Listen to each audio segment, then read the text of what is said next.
ponto, né, que eu queria falar também era um pouco aqui dos autores do pensamento tradicionalista, os principais pensadores, né?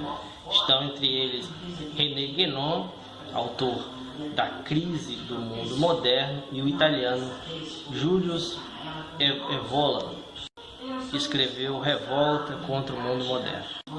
O Guénon, olha aí o que ele faz, né? Ele diz que o Renascimento foi o início da Era das Trevas.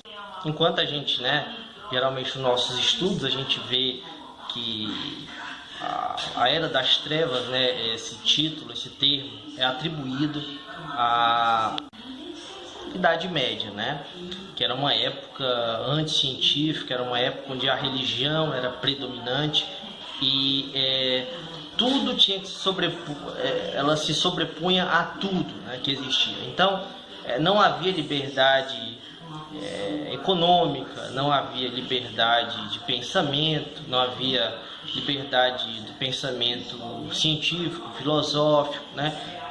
E a gente pode ver como é que pensam esses tradicionalistas. Na verdade, para eles, o bom era nessa época, o bom era nessa Idade Média, nessa Idade das Trevas. E eles chamam de Idade das Trevas, na verdade, o Renascimento, o início da Idade das Trevas, que na verdade foi o período em que o pensamento científico começou a se sobrepor sobre esse pensamento místico e religioso que tinha nessa época, que dominava tudo, né? E como eu disse, o que ele vai dizer é que essa ciência e essa racionalidade ali, que tem uma crescente nesse período do Renascimento, são ilusões e que é preciso que a humanidade volte às verdades absolutas das religiões. É por isso que eu sempre, quando falo do Olavo, eu digo que ele defende um pensamento medieval, né? A gente pode constatar isso aqui nessas falas do René Guénon que o Olavo segue, né? Para vocês terem uma ideia, por exemplo, não há ali entre os tradicionalistas uma religião específica. Eles não dizem, é essa religião, né? Eles falam religiões no plural mesmo. O René Guénon, por exemplo, se converteu ao islamismo. Então parece que eles não têm muito essa questão de qual religião. A questão é que a religião deve se sobrepor ao pensamento científico, né? Aí eles têm preferências por religiões que eles julgam mais puras e que não foram corrompidas pela modernidade. E essas religiões principais, né, são o islamismo e o hinduísmo. Como a gente sabe, o islamismo e o hinduísmo são predominantes, né, no Oriente, né? No Ocidente a gente vê mais o cristianismo. Então, no caso do Olavo de Carvalho, por exemplo, ele vai defender ali o catolicismo, né, os católicos. Mais uma visão bem medievalista do catolicismo, né? O catolicismo é mais desse período medieval e não um período mais moderno e tal. O outro ponto interessante que vale destacar, né, é que o italiano Evola, né, que é um dos principais autores aí desse tradicionalismo, ele colaborou com o ditador fascista Benito Mussolini e também tentou influenciar líderes nazistas.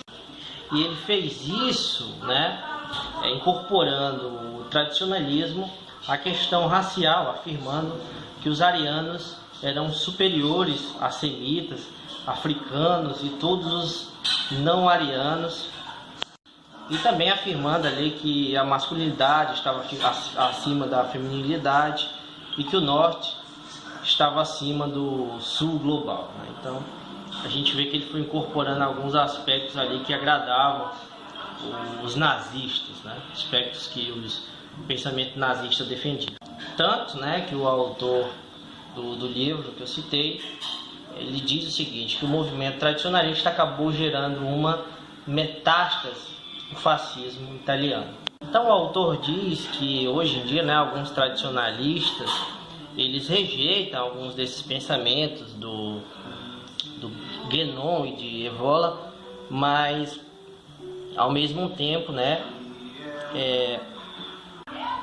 ele diz que existem várias ligações ali entre essa extrema-direita e os pensamentos ali de Evola, principalmente. Ele diz que tem um partido, né, também da Hungria, né, é de uma direita radical que influencia muito nesse tradicionalismo.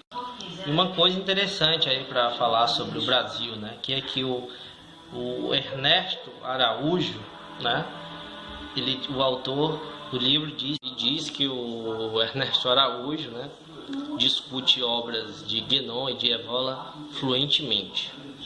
Um dos exemplos que o autor cita é um texto, né, do Ernesto Araújo, né, e o título do texto é o seguinte: Trump e o Ocidente, né? É um texto que ele escreveu em 2017 e, segundo o autor, o motivo pelo qual ele foi escolhido foi justamente para ser chanceler do governo Bolsonaro, justamente devido a esse texto. E num texto mais recente, o Ernesto Araújo, né, ele bebe muito das ideias do tradicionalismo ao criticar o que ele chama, né, de projeto globalista, a Organização Mundial da Saúde, a ideologia de gênero e o imigracionismo. Todas essas são ideias ali que a gente sabe muito bem que ele e o Olavo rejeitam, né? Inclusive esse termo globalismo é um termo que a gente ouve bastante aí por figuras ligadas ao Olavo de Carvalho.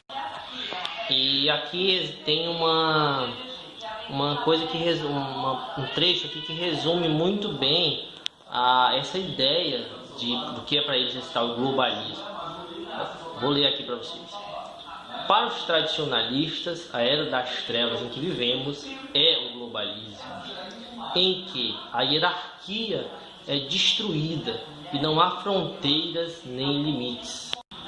E a tradução máxima disso são as instituições que desafiam fronteiras, como ONU, União Europeia e OMS. O autor diz, né, que apesar de todas essas características que deixam bem claro que o Olavo é um tradicionalista, né, ele rejeita esse rótulo porque ele rejeita qualquer rótulo. Mas na prática ele é um tradicionalista, não resta dúvidas disso.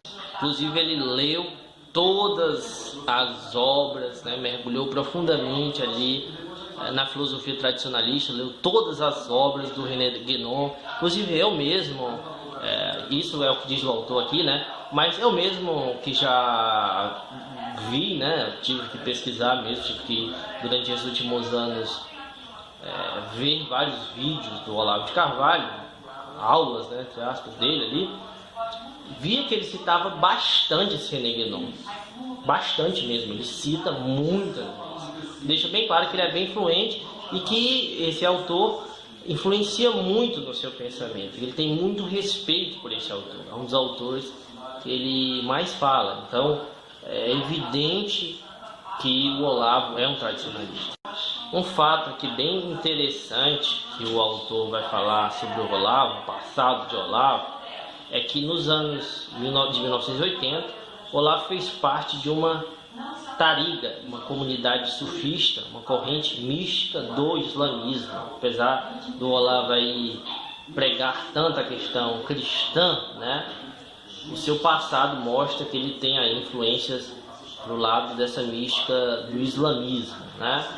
Talvez ele esconda isso, porque ele sabe que no Brasil, né, a maior parte das pessoas são cristãs, não faria muito sentido ele pregar o islamismo, mas pode ser que ele até esteja mais atrelado ao islamismo, né? E essa comunidade, né, ficava nos Estados Unidos e o líder era o suíço Fridtjof Schuon, né, que era herdeiro intelectual de Guénon.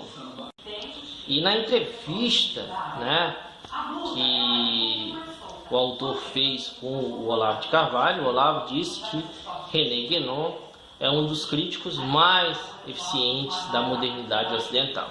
Então, ele deixou bem claro também aí a sua admiração para o René Guénon. E o Olavo disse o seguinte na entrevista para o autor, né? Seria bom que o Brasil se aliasse aos Estados Unidos Mas isso não vai acontecer, porque todos os militares são a favor da China, né? A gente vê que o Olavo ele critica muito esses militares e ele tem na cabeça deles que os militares brasileiros estão ligados à China. Eu acho que isso é uma loucura do Olavo. Mas vamos continuar aqui.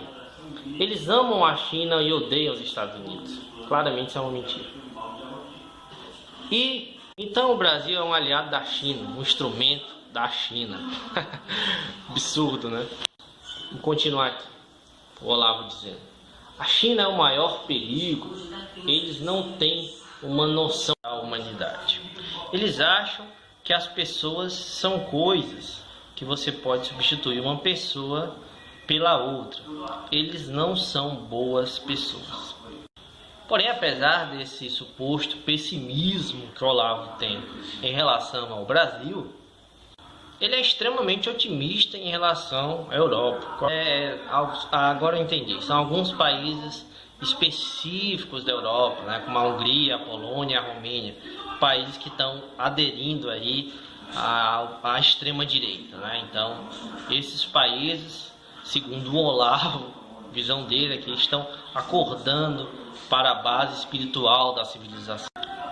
As palavras aqui do autor, vou ler. Agora eles sabem que a sociedade não se pode basear em dinheiro, ciência e tecnologia. É absurdo. Se você não tiver contato com Deus, você está perdido. Então é isso, gente. Espero que vocês tenham gostado aqui.